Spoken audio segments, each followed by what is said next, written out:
বাড়িতে থেকে থেকে আমি খুব বোর হচ্ছিলাম, তাই বর দেখে বলল, চলো তোমাকে আজকে আমি ঘুরে নিয়ে আসি, তোমার মনটাও ভালো লাগবে আর ঘুরে এলে বাড়ির কাজকর্ম করতেও ভালো লাগবে।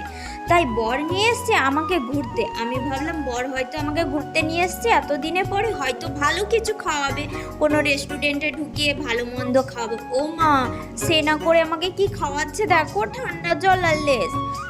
তো কার না একটা স্বামীর কাছ থেকে এত বড় আশা থাকে যে ভাবলাম স্বামী স্ত্রী ঘুরতে এসেছি, ভালো কিছু খাওয়াবে। বললো এই ধারে পাশে কোনো ভালো ভালো দোকান নেই, এগুলোই খাও। আর দেখো মেয়েটা এত বড় সেজেছিল কালো হয়ে। তো বর বললো তাড়াতাড়ি এখন ঘর চলো, আর ঘুরতে যেতে হবে না। তাই শাল জঙ্গলের রাস্তা দিয়ে যাচ্ছি। বর বললো মেন রাস্তায় যেতে গেলে অনেকটা রাস্তা ঘুরতে হবে, এই জঙ্গলের রাস্তা দিয়ে গেলে শর্টকাটে হয়। তো চলো তাড়াতাড়ি পৌঁছাতে পারলে বাঁচি। আর রাস্তাটা না, জঙ্গলের রাস্তাটা ভীষণ খারাপ ছিল। আর বর নিয়ে যেতে যেতে আমাকে এক কাচার দিল। আমার কি হাসি, এত হাসি লাগছিল কি বলবো। তো চলো দেখা হচ্ছে পরের মিনি